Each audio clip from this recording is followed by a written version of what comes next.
सरकार आम्हाला नेहमी मागचे 10 महिने उत्तर देत आलंय की आम्ही योग्य वेळी कर्जमाफी करू। आता मी राजकीय काहीच भाष्य करत नाही। आमची मागणी आहे की योग्य वेळ ह्याच्यापेक्षा पलीकडे जाऊन कुठली असेल। आता isakal.com आहे देशातील नंबर 1 ची मराठी न्यूज वेबसाईट। प्रत्येक अपडेटसाठी isakal.com ला नक्की भेट द्या। मराठवाड्यातल्या बहुतेक सगळ्या भागामध्ये प्रचंड अतिवृष्टी झाली आहे आणि त्या अतिवृष्टीमुळे शेतकरी पूर्णपणाने उद्ध्वस्त झालेला आहे।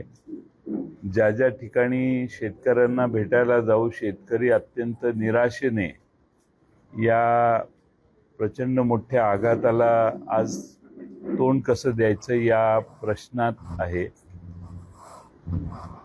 शेतकऱ्यांची अपेक्षा आहे की सरकारने तातडीने आता लगेच मदत करावी। सगळ्या भागामध्ये जिथं जिथं शेतकऱ्यांना आम्ही भेटलो जाऊन त्यावेळी त्या सर्व ठिकाणी शेतकऱ्यांनी ठोस आता मदत व्हावी अशी अपेक्षा व्यक्त केली। NDRFचे नॉर्म्सपेक्षा पुढे जाऊन आता यावेळी शेतकऱ्याला मदत करणं क्रमप्राप्त आहे। आम्ही सरकारला विनंती करतो, आग्रह करतो की सरकारने देखील नेहमीच्या पद्धतीपेक्षा पुढे जाऊन ही काही सामान्य अतिवृष्टी झालेली नाही। या अतिवृष्टीचा परिणाम बहुतेक सगळ्या मराठवाडा धुवून जाण्यात गेलेला आहे। गावाच्या गावं पाण्याने वेढलेली आहेत। पूर्णपणाने जनावरांचं नुकसान आहे। जनावरं वाहून गेलेली आहेत। जनावरं दाव्याला बांधलेली होती ती जागेवरच मृत्युमुखी पडलेली आहेत। शेळ्या मेंढऱ्या वाहून गेलेल्या आहेत। कोंबड्यांचं नुकसान झालेलं आहे। शेतात काही राहिलेलं नाही। घरामध्ये देखील पाणी शिरल्यामुळं घरातली सगळी संपत्ती, सगळी साधनं, सगळी नादुरुस्त आणि वाहून गेलेली आहेत। अनेकांची भांडी वाहून गेलेली आहेत। पहाटे 4-5 वाजता पाणी काही लोकांच्या घरात शिरलं।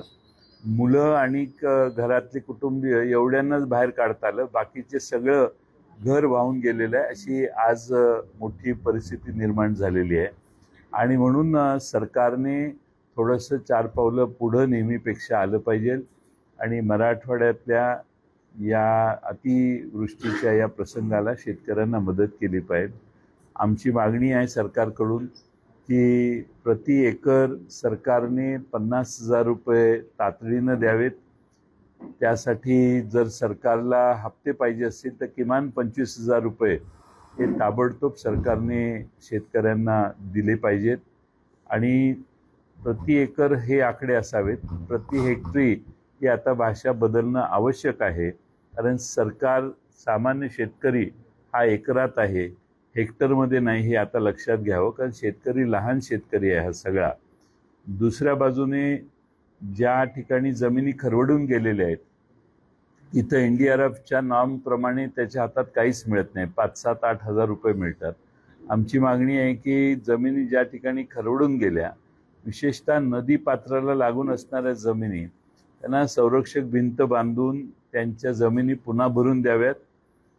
त्यापेक्षा पलीकडे जाऊन आणखीन कुठं जमिनी खरवडून गेल्या असतील तर त्यांना 30,000 रुपये प्रति एकरी नुकसान भरपाई सरकारने ताबडतोब द्यावी।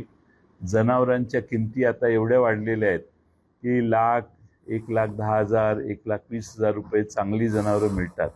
त्यामुळं सरकारला आम्ही म्हणत नाही की 1,20,000 रुपये द्या, पण किमान सरकारने 60-70 हजार रुपये तरी गाई म्हैशी ज्या वाहून गेलेल्या आहेत त्यांची नुकसान भरपाई जी बाजारभाव आहेत त्याच्या किमान 60-70% तरी रक्कम ही शेतकऱ्यांना ताबडतोबीनं द्यावी।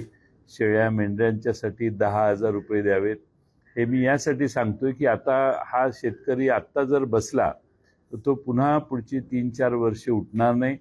राज्य सरकारचं देखील उत्पन्न त्याच्यावर त्याचा परिणाम होईल। हा शेतकरी जगला पाहिजे आणि पुन्हा तो शेतीच्या कामाला लागला पाहिजे। आम्ही सतत गेले वर्ष 1.5 वर्ष मागणी करतोय की कर्जमाफी करा। आज सरकार आम्हाला नेहमी मागचे 10 महिने उत्तर देत आलंय की आम्ही योग्य वेळी कर्जमाफी करू। आता मी राजकीय काहीच भाष्य करत नाही। आमची मागणी आहे की योग्य वेळ ह्याच्यापेक्षा पलीकडे जाऊन कुठली असेल, याच्यापेक्षा पलीकडे जाऊन दुसरी कुठलीही योग्य वेळ असणार नाही आणि म्हणून संपूर्ण कर्जमाफी सरकारने महाराष्ट्रातल्या शेतकऱ्यांना द्यावी अशी आमची सरकारकडे मागणी आहे. महाराष्ट्रातील सर्व बातम्यांचे विश्वासार्ह व्यासपीठ. सकाळच्या सर्व सोशल मीडिया प्लॅटफॉर्मला लाईक, फॉलो आणि सबस्क्राईब करा. तसंच सर्व नोटिफिकेशनसाठी बेल आयकॉन प्रेस करायला विसरू नका.